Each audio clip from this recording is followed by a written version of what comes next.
खबरें अब तक, powered by fly appearance, the journey beyond your imagination, the revolution in the travel industry.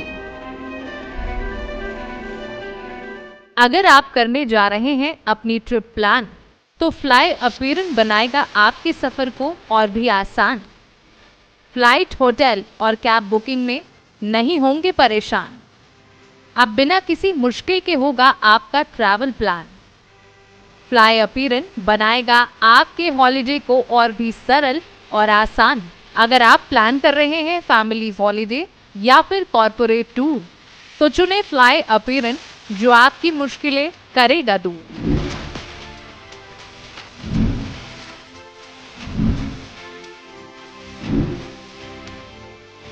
Fly appearance, the journey beyond your imagination. नमस्कार, खबरें अब तक में आपका स्वागत है। मैं हूं आपके साथ पवन शर्मा। खबरें अब तक में आज बात होगी पीएम मोदी की नई टीम स्पेशल 71 की और एक एक कैबिनेट मंत्री से कराएंगे आपका परिचय। वहीं बात होगी डबल इंजन को फेल होने से बचाने के लिए सीएम योगी की जद्दोजहद की और विपक्ष के दो शहजादों की नई सियासी प्लान की। वहीं एक नजर में आज सियासत में क्या कुछ हुआ ये भी आपको बताएंगे, लेकिन इससे पहले आइए नजर डाल लेते हैं इस वक्त की हेडलाइंस पर। प्रज्वल रेवन्ना को 14 दिन की न्यायिक हिरासत, यौन शोषण और दुष्कर्म मामले में अदालत का फैसला। कर्नाटक की हासन लोकसभा सीट से पूर्व सांसद प्रज्वल रेवन्ना को बेंगलुरु की विशेष अदालत ने 14 दिन की न्यायिक हिरासत में भेज दिया है। बता दें कि रेवन्ना पर कई महिलाओं के यौन शोषण और दुष्कर्म का आरोप है।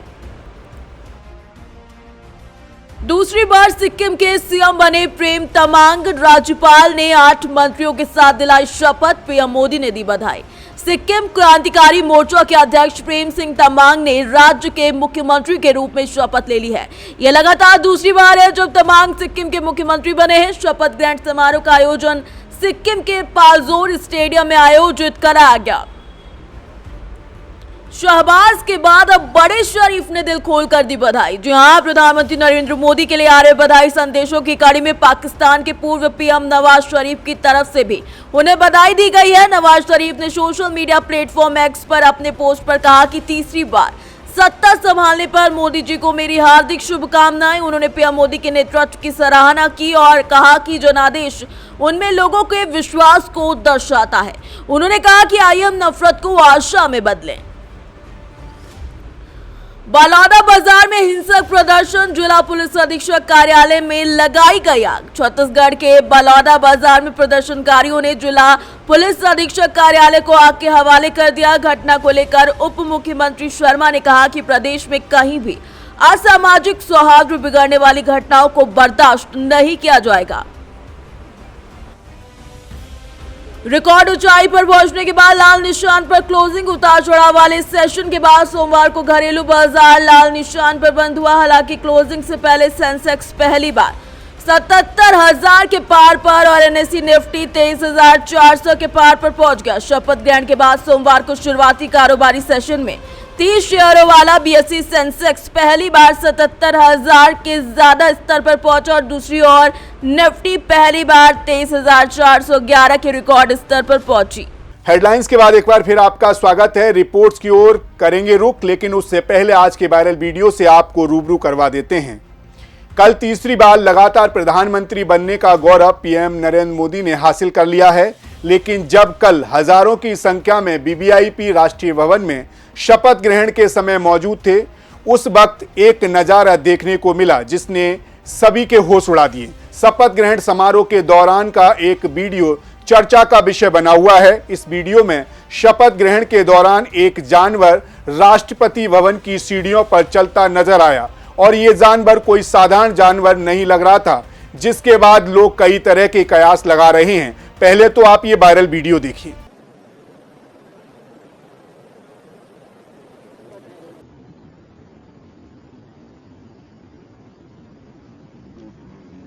वीडियो में साफ देखा जा सकता है जब भारतीय जनता पार्टी के सांसद दुर्गा दास ने शपथ ली, तभी मंच के पीछे राष्ट्रपति भवन बिल्डिंग के भीतर एक जानवर चलकदमी करता हुआ दिखाई पड़ा। शपथ ग्रहण कार्यक्रम के दौरान किसी की नजर इस पर नहीं पड़ी, लेकिन जब ये वीडियो सामने आया तो सब हैरान रह गए। वीडियो देखकर लोग अंदाजा लगा रहे हैं कि ये पालतू तेंदुआ है, वहीं कुछ लोगों का कहना है कि ये बिल्ली है जिसकी परछाई बड़ी दिख रही है। लेकिन राष्ट्रपति भवन में इतनी सुरक्षा के बीच जानवर दिखना लोगों की जरूरत हैरान करने वाली बात है। हालांकि अभी तक ये साफ नहीं हो पाया है कि वीडियो में दिख रहा जानवर कौन सा है। फिलहाल इसी के साथ खबरें अब तक में रुक कर लेते हैं आज की खास रिपोर्ट्स की ओर। कल एक बार फिर से इतिहास रचा जा चुका है। एक बार फिर से दुनिया में सबसे लोकप्रिय राजनीतिक हस्ती भारत के प्रधानमंत्री पद की शपथ ले चुकी है। जी हां, नरेंद्र मोदी लगातार तीसरी बार भारत के प्रधानमंत्री बन चुके हैं और इन्हीं के साथ उन्होंने देश के पहले प्रधानमंत्री पंडित जवाहरलाल नेहरू के तीसरी बार लगातार प्रधानमंत्री बनने के रिकॉर्ड को छू लिया है।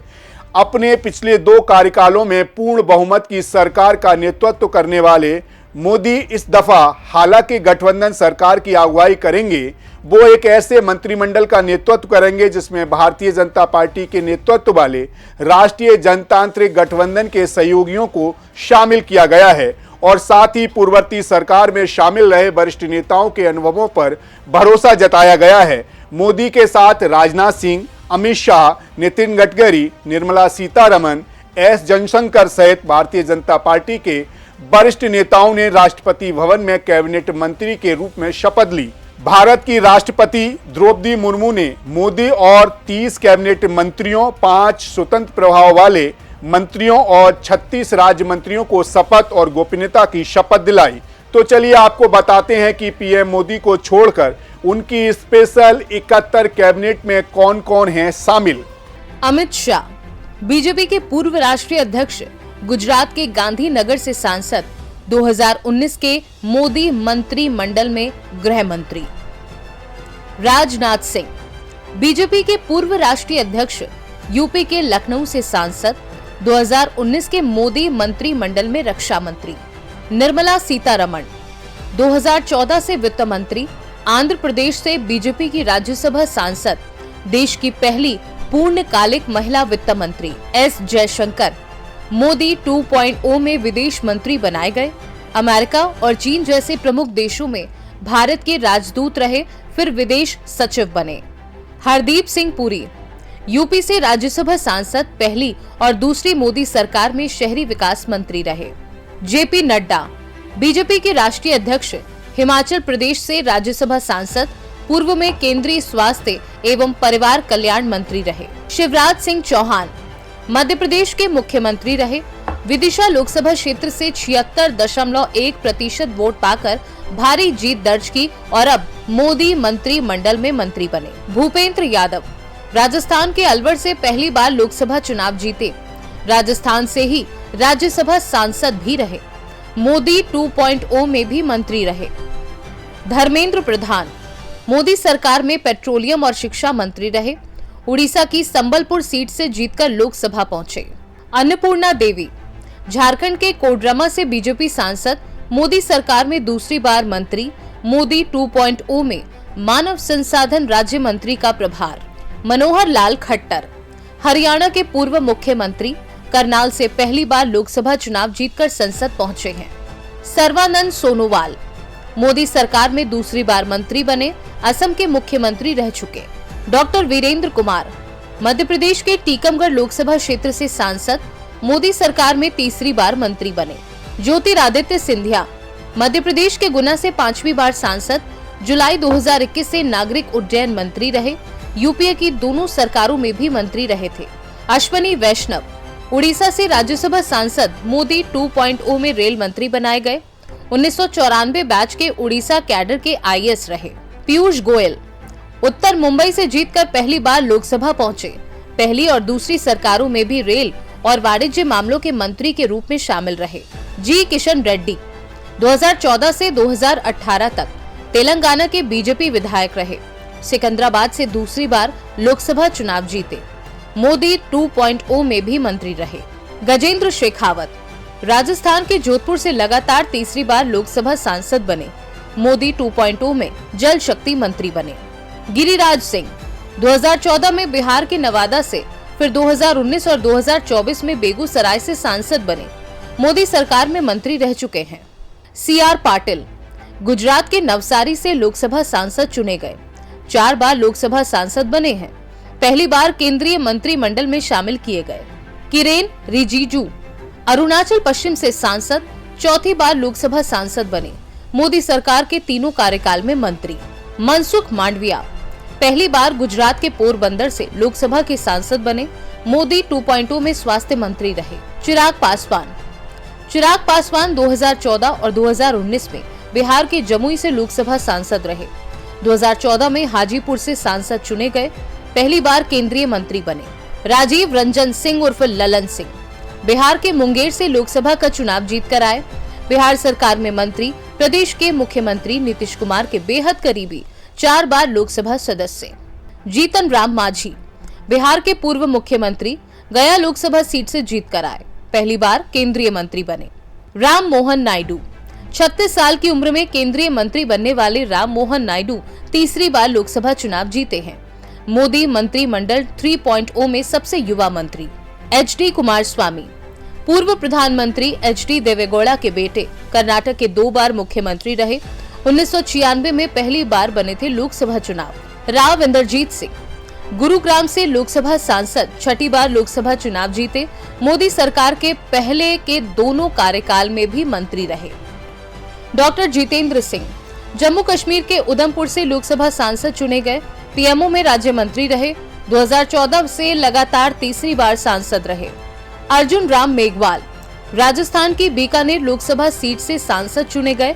मोदी 2.0 में किरेन रिजिजू को हटाकर मेघवाल को कानून मंत्रालय का जिम्मा दिया गया। IAS अधिकारी रह चुके हैं मेघवाल। प्रताप राव जाधव महाराष्ट्र के बुल्डाना से सांसद चुने गए, पहली बार केंद्रीय मंत्री बने। जयंत चौधरी पूर्व केंद्रीय मंत्री अजीत चौधरी के बेटे, जुलाई 2022 से राज्यसभा सांसद, मार्च 2024 में NDA में हुए शामिल, पहली बार केंद्रीय मंत्री बने। जितिन प्रसाद उत्तर प्रदेश की पीलीभीत लोकसभा सीट से चुने गए। पीलीभीत से बीजेपी ने वरुण गांधी का टिकट काटा था। UPA सरकार में भी मंत्री रहे थे। श्रीपद नाइक गोवा उत्तरी से बीजेपी सांसद, कुल 6 बार लोकसभा सांसद। मोदी सरकार 1.0 और 2.0 में भी मंत्री रहे। पंकज चौधरी उत्तर प्रदेश के महाराजगंज से लोकसभा सांसद, 1991 में पहली बार लोकसभा सांसद बने और 2014 में वो 7वीं बार सांसद बने। कृष्णपाल गुर्जर हरियाणा के फरीदाबाद से सांसद, लगातार तीसरी बार मोदी सरकार में मंत्री। हरियाणा बीजेपी के अध्यक्ष रहे और हरियाणा विधानसभा में 3 बार विधायक भी रहे। रामदास आठवले 3 बार लोकसभा सांसद रहे, अभी महाराष्ट्र से राज्यसभा सांसद हैं। मोदी 2.0 में मंत्री रहे। रामनाथ ठाकुर बिहार के पूर्व मुख्यमंत्री और भारत रत्न कर्पूरी ठाकुर के बेटे हैं, बिहार सरकार में मंत्री रह चुके हैं। 2 बार से राज्यसभा सांसद हैं, पहली बार केंद्रीय मंत्री बने। नित्यानंद राय बिहार के उजियारपुर से लोकसभा सांसद बने, अब तक 3 बार विधायक और 3 बार सांसद बने। मोदी सरकार में गृह राज्य मंत्री रह चुके हैं। अनुप्रिया पटेल उत्तर प्रदेश के मिर्जापुर से सांसद, मोदी सरकार में लगातार तीसरी बार मंत्री। वी सोमन्ना 2 बार MLC रहे, कर्नाटक विधानसभा में 5 बार विधायक। डॉक्टर पेम्मासानी चंद्रशेखर आंध्र प्रदेश के गुंटूर से पहली बार लोकसभा सांसद चुने गए। 5,705 करोड़ रुपए की संपत्ति के साथ देश के सबसे अमीर सांसद। SP सिंह बघेल उत्तर प्रदेश की आगरा लोकसभा सीट से सांसद, कुल 5 बार बने सांसद। मोदी 2.0 सरकार में भी मंत्री रहे। शोभा करांदलाजे कर्नाटक के बेंगलुरु उत्तर से लोकसभा चुनाव जीती, कुल 3 बार लोकसभा सांसद बनी। मोदी 2.0 में भी मंत्री रह चुकी हैं। कीर्ति वर्धन सिंह यूपी के गोंडा से लोकसभा सांसद बने। 2014 में सपा छोड़कर बीजेपी में आए, कुल 5 बार सांसद बने हैं, पहली बार केंद्रीय मंत्री बने। BL वर्मा उत्तर प्रदेश से राज्यसभा सांसद, मोदी 2.0 में भी मंत्री रहे। बीजेपी OBC मोर्चा के राष्ट्रीय उपाध्यक्ष। शांतनु ठाकुर पश्चिम बंगाल के बनगांव लोकसभा क्षेत्र से दूसरी बार सांसद चुने गए। मतुआ समुदाय के बड़े नेता, मोदी सरकार में दूसरी बार मंत्री बने। सुरेश गोपी केरल में पहली बार कमल खिलाने वाले सुरेश गोपी को मोदी सरकार में शामिल किया गया है। गोपी केरल के त्रिशूर से सांसद बने। एल मुरुगन मध्य प्रदेश से राज्यसभा सांसद, तमिलनाडु के नीलगिरी सीट पर A राजा से चुनाव हार गए, मोदी सरकार में मंत्री रह चुके हैं। अजय टम्टा उत्तराखंड के अल्मोड़ा से लोकसभा सांसद, उत्तराखंड के 2 बार विधायक रहे, मोदी सरकार में मंत्री रह चुके हैं। बंडी संजय कुमार तेलंगाना के करीमनगर से लोकसभा सांसद, दूसरी बार लोकसभा चुनाव जीते। 2020 से 2023 तक तेलंगाना के बीजेपी अध्यक्ष रहे। कमलेश पासवान यूपी के बांसगांव से सांसद 2009 से लगातार लोकसभा पहुंच रहे हैं। 2002 से 2007 तक यूपी के विधायक रहे। भागीरथ चौधरी राजस्थान के अजमेर से लोकसभा सांसद बने। राजस्थान के 2 बार विधायक भी रहे, लगातार दूसरी बार सांसद बने। सतीश दुबे बिहार से राज्यसभा सांसद, 2 बार राज्यसभा सांसद और 3 बार बिहार के विधायक रहे, पहली बार केंद्रीय मंत्री बने। संजय सेठ रांची से लोकसभा सांसद, 2 बार सांसद बने, कांग्रेस की यशस्विनी सहाय को हराया, पहली बार केंद्रीय मंत्री बने। रवनीत सिंह बिट्टू पंजाब के लुधियाना से चुनाव हार गए, लुधियाना से कांग्रेस सांसद थे, 3 बार सांसद रहे, पंजाब के पूर्व सीएम बेअंत सिंह के पोते हैं। दुर्गा दास उइके मध्य प्रदेश के बैतूल से सांसद, पहली बार मोदी सरकार में बने केंद्रीय मंत्री। रक्षा खड़से महाराष्ट्र के रावेर से लोकसभा सांसद चुनी गई। बीजेपी के बड़े नेता एकनाथ खड़से की बहू हैं, लगातार तीसरी बार सांसद बनी है। सुकांता मजूमदार पश्चिम बंगाल के बेलूर घाट से सांसद बने, लगातार दूसरी बार लोकसभा पहुंचे हैं, पश्चिम बंगाल बीजेपी के अध्यक्ष हैं। सावित्री ठाकुर मध्य प्रदेश के धार लोकसभा क्षेत्र से दूसरी बार सांसद बनी है, पहली बार 2014 में सांसद चुनी गई थी, पहली बार केंद्रीय मंत्री बनी। तोखन साहू छत्तीसगढ़ के बिलासपुर से सांसद, पंच से राजनीति की शुरुआत की और अब केंद्रीय मंत्री बने। राजभूषण चौधरी बिहार के मुजफ्फरपुर से पहली बार लोकसभा सांसद चुने गए, 2019 में वीआईपी के टिकट पर लड़े थे चुनाव। बीआर श्रीनिवास वर्मा नरसापुरम लोकसभा चुनाव से सांसद बने, पिछला चुनाव हार गए थे। हर्ष मल्होत्रा पूर्वी दिल्ली से आम आदमी पार्टी उम्मीदवार कुलदीप कुमार को हराकर लोकसभा पहुंचे। 2019 में पूर्वी दिल्ली से गौतम गंभीर को और 2014 में महेश गिरी सांसद थे। नीमूबेन बावड़िया गुजरात के भावनगर लोकसभा क्षेत्र से पहली बार सांसद चुनी गई, पेशे से शिक्षक रही, भावनगर की मेयर रह चुकी। मुरलीधर मोहोल महाराष्ट्र के पुणे से सांसद, पहली बार केंद्रीय मंत्री बने। जॉर्ज कुरियन केरल बीजेपी के महासचिव, भारतीय युवा मोर्चा से राजनीति में आए, 4 दशक से केरल की राजनीति में बीजेपी के लिए सक्रिय। पवित्र मार्गरेटा 2022 में पहली बार राज्यसभा सांसद बने, असम बीजेपी के मुखर प्रवक्ता पहली बार बने। नितिन गडकरी बीजेपी के राष्ट्रीय अध्यक्ष रह चुके हैं, नागपुर से लोकसभा सांसद, मोदी सरकार के सबसे प्रतिष्ठित मंत्रियों में एक, देश के इंफ्रास्ट्रक्चर क्रांति के जनक। जुएल ओराव उड़ीसा के सुंदरगढ़ से लोकसभा सांसद, कुल 6 बार से लोकसभा सांसद, मोदी 1.0 में आदिवासी कल्याण मंत्री रहे। प्रहलाद जोशी कर्नाटक के धारवाड़ से सांसद, मोदी 2.0 में संसदीय कार्य मंत्री, 2004 से लगातार 5 बार सांसद।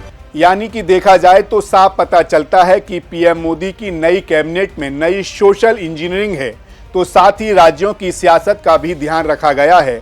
नए वोटर वर्ग के साथ कोर वोटर पर फोकस है, तो साइलेंट वोटर मानी जाने वाली महिलाओं का भी सरकार में नेतृत्व है।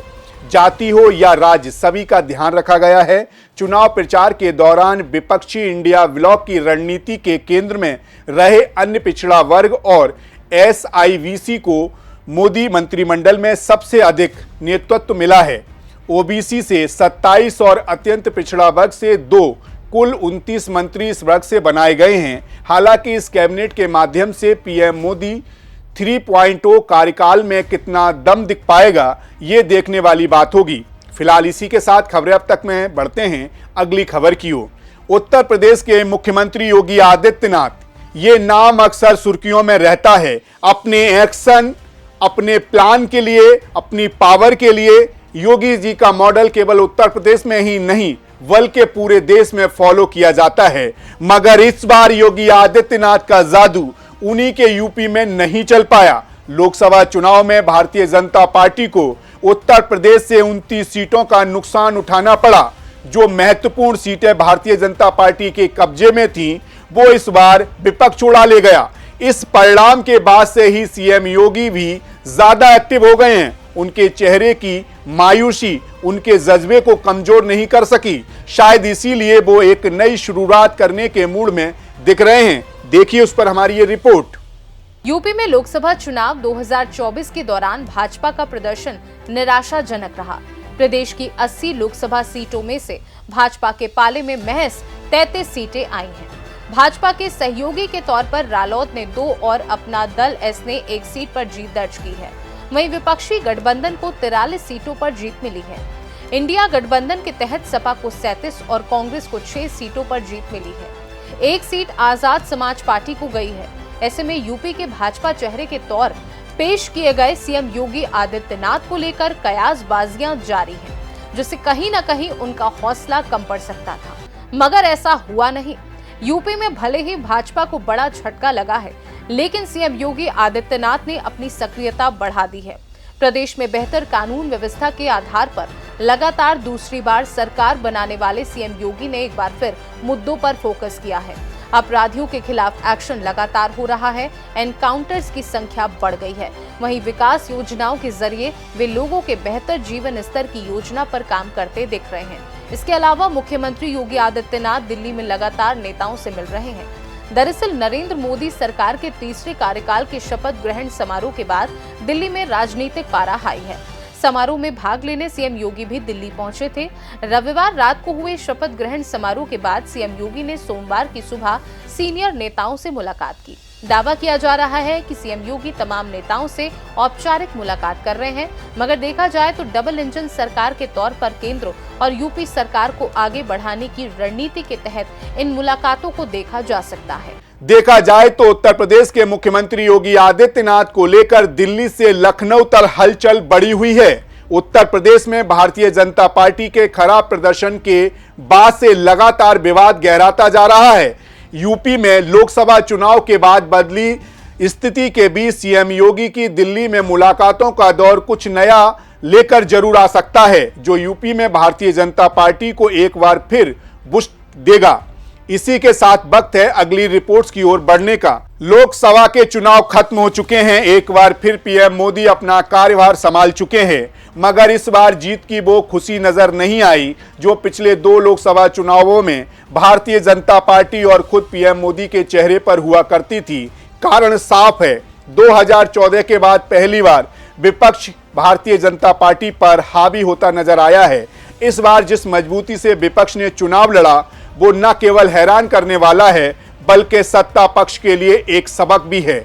इंडिया गठबंधन ने लोकसभा चुनाव में कमाल का प्रदर्शन किया, इसमें कोई शक नहीं है। इसीलिए अब इस गठबंधन के 2 प्रमुख दल यानी कि कांग्रेस और सपा और भी तेजी दिखा रहे हैं। उत्तर प्रदेश में कांग्रेस और सपा के कमाल ने आगे की रणनीति पर काम करना शुरू कर दिया है।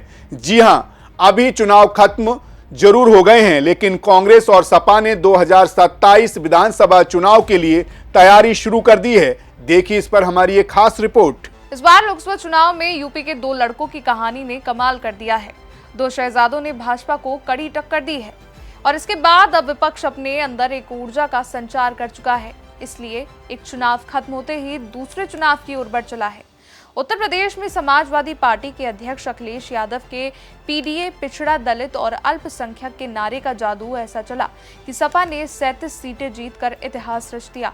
सपा न सिर्फ यूपी की सबसे बड़ी पार्टी बन गई है, बल्कि भाजपा कांग्रेस के बाद देश की तीसरी सबसे बड़ी पार्टी बन गई है।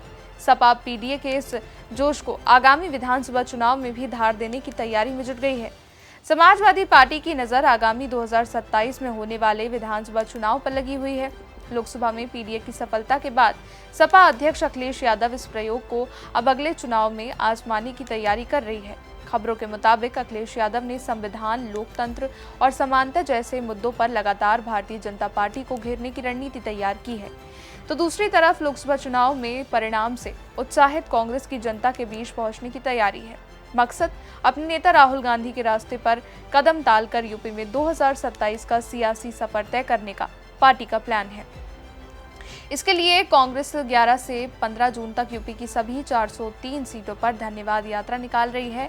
हर जिले में संगठन पर जिम्मा सौंपा है कि वो अपने हिसाब से विधानसभा क्षेत्र वार यात्रा निकालने का रूट तय करें। कांग्रेस का मानना है कि अगर अभी से यूपी में मेहनत की जाए तो 4 दशक से सत्ता से बाहर पार्टी की 2027 तक सियासी तस्वीर अलग होगी। राहुल गांधी की राह पर यात्रा निकालने का क्रम 2027 तक चरणबद्ध तरीके से जारी रहेगा। पार्टी को लोकसभा चुनाव में जारी घोषणा पत्र में शामिल 5 सूत्रीय कार्यक्रम और 25 गारंटियों को जनता को बारीकी से समझाया जाएगा। देखा जाए तो इस बार लोकसभा चुनाव में देश को कुछ मिला हो या ना मिला हो, मगर इस बार मजबूत विपक्ष जरूर मिला है। लोकतंत्र की सबसे बड़ी ताकत विपक्ष किसी भी लोकतंत्र के बेहतर तरीके से काम करने के लिए जरूरी है कि उसमें असहमति और नाराजगी की गुंजाइश हो और सत्तारूढ़ सरकार पर निगाह हो। लोकतंत्र में सभी मतों और आवाजों को समान पायदान पर रखा जाता है। वहीं इस बार सही मायने में एनडीए की सरकार नजर आएगी। पिछले 10 सालों के बाद पीएम नरेंद्र मोदी को पहली बार साझा सरकार चलाने का अनुभव होगा और राजनीतिक तौर पर इसका असर संसद में भी जरूर नजर आएगा। उम्मीद है कि आने वाले 5 सालों में संसद में सार्थक चर्चा होगी, विपक्ष भी अच्छे मुद्दे उठाएगा और उसे जनता को फायदा होगा। तो ये तो थी खबरें अब तक की खास रिपोर्ट। इसी के साथ आज राजनीति में क्या कुछ खास हुआ वो भी आपको बताते हैं। आज हिंसाग्रस्त मणिपुर में मुख्यमंत्री एन बीरेन सिंह के काफिले पर उग्रवादियों ने हमला कर दिया। हालांकि काफिले में मुख्यमंत्री शामिल नहीं थे। मणिपुर के मुख्यमंत्री एन बीरेन सिंह की अग्रिम सुरक्षा टीम पर आघात लगाकर किए गए हमले में 2 सुरक्षाकर्मी घायल हो गए। बताया जा रहा है कि मुख्यमंत्री की मौजूद स्थिति का जायजा लेने के लिए मंगलवार को संकटग्रस्त जिरीबाम जिले का दौरा करने वाले थे। वहीं आज प्रधानमंत्री पद की शपथ लेने के बाद सोमवार की सुबह प्रधानमंत्री नरेंद्र मोदी साउथ ब्लॉक पहुंचे। साउथ ब्लॉक पहुंचते ही तीसरे कार्यकाल का पीएम मोदी ने धमाकेदार आगाज किया। दरअसल तीसरे कार्यकाल के अपने पहले फैसले में पीएम मोदी ने किसान निधि के 20,000 करोड़ रुपए जारी कर दिए। इससे देश के 9.3 करोड़ किसानों को फायदा होगा। इसके अलावा आज कांग्रेस संसदीय दल की अध्यक्षा सोनिया गांधी ने बांग्लादेश की प्रधानमंत्री शेख हसीना के साथ नई दिल्ली में मुलाकात की। इस मुलाकात में उनके साथ रायबरेली से नवनिर्वाचित सांसद राहुल गांधी और कांग्रेस महासचिव प्रियंका गांधी भी मौजूद रहीं। इस दौरान बांग्लादेश की पीएम सोनिया गांधी से गले लगकर मिली। इसके साथ ही उन्होंने राहुल गांधी और प्रियंका गांधी को भी अपने गले लगाया। वहीं चुनाव के बाद अभी भी लखनऊ के अकबर नगर में 1100 घरों पर बुलडोजर चल रहा है। 6 पॉकलैंड और 16 बुलडोजर से घर तोड़े जा रहे हैं। बैरिकेडिंग कर इलाके को सील कर दिया गया है। किसी तरह का हंगामा ना हो इसलिए पीएसी आरएफ की 8 कंपनियों को मौके पर तैनात किया गया है। मगर मामले को लेकर 12 साल की एक बच्ची ने अखिलेश यादव से मदद की गुहार लगाकर कहा कि अखिलेश अंकल मदद करिए। फिलहाल इसी के साथ मुझे दीजिए इजाजत, मगर जाते जाते एक बात आपसे जरूर करेंगे। चुनाव घोषित होने से पहले ही प्रधानमंत्री नरेंद्र मोदी लगातार प्रचार के लिए जी तोड़ मेहनत कर रहे थे। बिना रुके बिना थके उद्देश्य यही रहा होगा कि पहले 2 सरकारों की तरह तीसरी बार भी मजबूत सरकार आए, ताकि जो देश के हित के काम सोच कर रखे हैं वो होते जाएं। लेकिन लगता है अब कुछ अलग ही होगा। जो मेहनत प्रधानमंत्री ने चुनाव प्रचार के दौरान की अब पूरे 5 साल करनी होगी। मगर वो देश के सच्चे हितैषी हैं तो उनकी मेहनत जनता को भी कहीं ना कहीं दिखेगी। इस बार हर बड़ा फैसला केवल पीएम मोदी के हाथों में नहीं रहने वाला है। इस बार हर बड़े फैसले को जनता के हित में उतारने के लिए पीएम मोदी को पसीना बहाना होगा। गठबंधन सरकार में अक्सर ऐसा ही होता है। कभी किसी सहयोगी दल को कोई आपत्ति होगी, कभी किसी सहयोगी की कोई और समस्या होगी, लेकिन सबको एक कड़ी में जोड़कर जनता के हित में काम करना पीएम मोदी के लिए एक चुनौती होगी। सभी दलों की एक एक आपत्तियां, समस्याएं हल करते हुए चलना होगा। अब इसमें वो कितना सफल होंगे और जनता के लिए इस बार क्या बड़ा कर पाएंगे, ये देखना काफी दिलचस्प होगा। फिलहाल इसी के साथ मुझे दीजिए इजाजत और जाते जाते हम आपको छोड़ जाते हैं आज के सुविचार के साथ। यदि आप गुलाब की तरह खिलना चाहते हैं तो कांटों के साथ तालमेल की कला सीखनी होगी।